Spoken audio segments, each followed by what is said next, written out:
Hi, everybody, and welcome to Halftime. It's the Cleveland Browns halftime show with the score of the Browns 20 and the Colts 10. This game comes as advertised. If you listen to Moohead Radio on Friday, it is exactly what I thought would occur, is that the game would be put in the hands of Baker Mayfield. The Browns cannot run the football against this team, and so far nobody's been able to run the football against this team. And I think that's the bottom line, is that, for those people who wonder about Baker Mayfield, and some of the balls are sailing, yes, and he could have been picked at the end of the first half here, but you have to trust the guy you go with. And the game plan calls to throw to more three wide receiver configurations, and that included Rashard Higgins, who 3 catches, very interesting. Again, if you take a look at the statistics, and, again, I go by the stats, he's 19 of 28 for 228 yards. So he is always somewhere in the vicinity. In this case, he's actually ahead of where he normally is. He's completed almost 70% of his passes, dude. I don't know what more you really want from him, but, and I think this sums it up too. I think the Browns have shown up to play football, and I agree with this too. This is, very rarely will I sit there and not have a complaint about something a coach does. But it's like, when you go for it, you go for it. When you don't go for it, you take the points. I'm agreeing with everything he's doing, including the game plan, which, guessed that they were going to stack the run game, and the Browns have to beat them with play action and have to beat them with an empty backfield. They've got to use their running backs in the passing game. They've got to do a bunch of things in order to get things to work. And so far, they have worked. And the running game, totally congested. However, then there's Pendejo, number 23. That's right, Pendejo. Look it up. If you don't speak Mexican or Spanish, look it up. Fucking Pendejo, number 23. I wonder if Joe Woods is going to cover for this guy again, because the same exact thing. He turned the wrong way, and the guy runs the other way, and he gives up big chunk plays. And that's against a quarterback who really doesn't have that strong of an arm. But to be very honest with you, that is a huge liability. It was nice to see Ronnie Harrison break up a pass at the end, get him off the field on third down so that we could score these 3 more points. But you cannot afford to have number 23 on the football field. It's just, and that's what it comes down to. I'm going to be putting some of the comments that we're seeing in the chat room up. And, there's no doubt about this. The guy's slow, and he guesses wrong. He takes steps in the wrong direction. As a safety, he's the absolute antithesis as to what you would want. General Dog, we need to work on our secondary and on our linebackers, because we stopped the running game. Our defensive line is doing all right. It's that we, and down the middle of the field where the safeties have to kick in, the Browns just don't have the players and the personnel. And this is true. Hooper is doing exactly what we want him to do. Sure-handed tight end, getting big catches. Wow, we saw 2 tremendous catches, an impossible Jarvis Landry catch, and then an impossible Odell Beckham catch, and then Odell gets to throw a pass. I mean, really interesting play calling.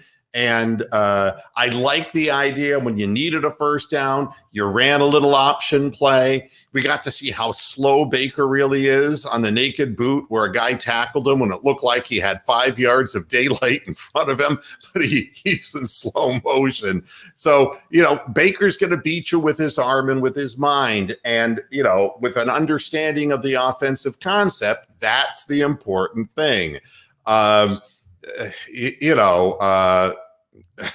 Who is the backup safety? That would be Ronnie Harrison. And Ronnie Harrison is not a safety by trade. So we are exceedingly thin. When Joseph went out with the injury here, we don't have anybody, so to speak. So it's kind of a Band-Aid fix, to say the least. But this makes it, no, the two Colts, the first Colts challenge, I thought it was going to be one of those Browns plays where forward motion was stopped, but they wouldn't call it and they would award them the fumble. I was very surprised they didn't give the ball to Indianapolis. The second one, I don't know. I mean, they didn't even, I don't know if they're just hoping, wishing, and praying that they cost themselves a bunch of timeouts. The key to this game right now, you're up 20-10.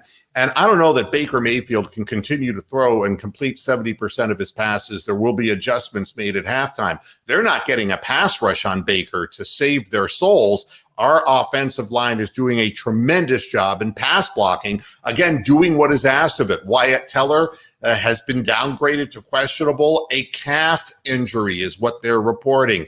I don't like the looks of that because soft tissue injuries, you don't know what to do.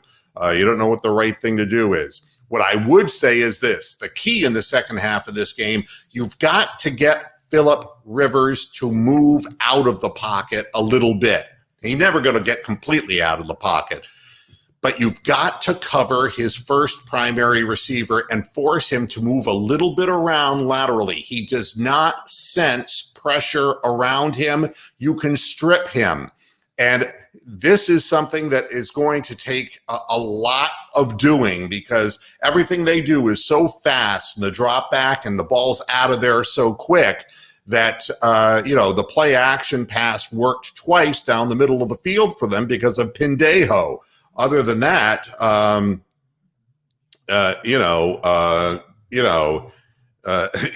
that's right. Spinner Dave. That's right. The emphasis of the offseason, linebacker and safety. You got that right. And the offensive line is doing well in pass protection. Can't get anything done with the run. They're just stacked.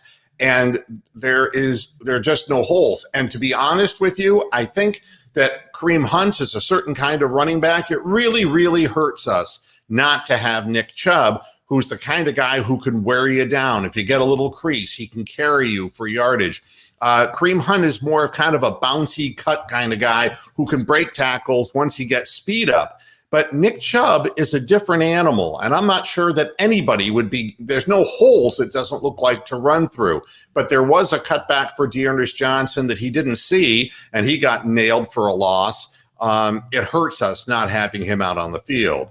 And now they're saying that Teller is not coming out for the rest of the game. Is that confirmed? I will ask you in the chat room to get a confirmation that Wyatt Teller is out for the rest of the game because of a soft tissue injury. And with the exception of one kickoff that didn't go into the end zone, Cody Parkey is kicking the ball down the middle, and that is what we want, right through the goalposts. And when we ask him to do it and not, do what the idiot did. I don't know if you saw that game. What kind of nonsense was the Steelers game? What in the hell is Doug Peterson doing? I mean, you have no confidence in Carson Wentz to go for it on fourth down and instead you try to win a game on a 57-yard field goal off the turf on Heinz Field, the worst kicking field in the NFL? Give me a fucking break. Somebody ought to tell Doug Peterson, you got to examine your options for employment if that's the decision you make. I found that absolutely unbelievable. When you throw this much, Ron, you've got to come up with diversity from somewhere. And that's the thing. The thing is, where does it come from? And you can't just be running a whole lot of reverses and such because their defensive line is just standing us up. And quite honestly, the pass, in general, even the empty backfield, we're getting protection to throw the ball. The only thing I'm worried about is that Baker is going to throw a pick or two here and there if the ball keeps sailing on him. A lot of balls are, and again, that was a problem he had last year. He's letting the ball rip all right, but it started to sail here in the back half of the second half. You got to look out for that. Keyblade, thank you. Calf injury and still questionable, but as long as they keep blocking, I guess old Mother Hubbard out there moving around on the offensive line, this time taking the left tackle position, is good enough as far as the pass rush that the Colts are drumming up. I would be really surprised if they don't come up with some kind of blitzing scheme. I'm glad. I can't believe it either, Edu. I can't believe that call. That's all I'm going to say about it, because this is a Browns show. We'll talk about it in the post-game show. Unbelievable. Jacob, Higgins' touchdown pass was just a straight little seam thing, and somebody either blew a coverage or Baker just found him, and he was wide open. Jarvis has also been able to find some creases. The thing is that the time that Baker has to see the field, he made a great touchdown pass to Kareem Hunt. That was all Baker Mayfield when he just bought himself time in the pocket and re-clutched the ball and threw it right on the money to Kareem Hunt. A fantastic play by Baker Mayfield for a touchdown. Oh, I'm sorry. Is that what Hubbard is playing? Is right guard? That's right. Left tackle is Jedrick Wills. What do I know? I just work here. And this was the strategy, Rick. And it's what I said on the show on Friday. It's going to be up to Baker. At some point, he has to step up and be the quarterback. He has to be the guy who you picked high, and he has to come through. You're not always going to be able to get bailed out with the running game. It doesn't work that way. Some teams are just really tough, and the teams that we're playing in our own conference, our own division, I mean, the Steelers are really a tough team against the run, as are the Ravens. So, I mean, there are going to be games that Baker Mayfield has to step up and play really big. So far, so good. And I'm agreeing with this, Brian. I thought he took it right on the point of his hip, and I was going, oh, shit, not the hip again. Boy, that guy crunched him on that play. That was, second half is about to start. So here's what I'm going to do. I'm going to be with you right after the game on the Browns post-game show. Hopefully we'll still be in the bouncy, jaunty mood that we are right now, up 20-10. Let's hope the Browns hang on and play a great second half. Until after the game, hasta la vista, Pasture Heads. See you later after the game. Bye-bye.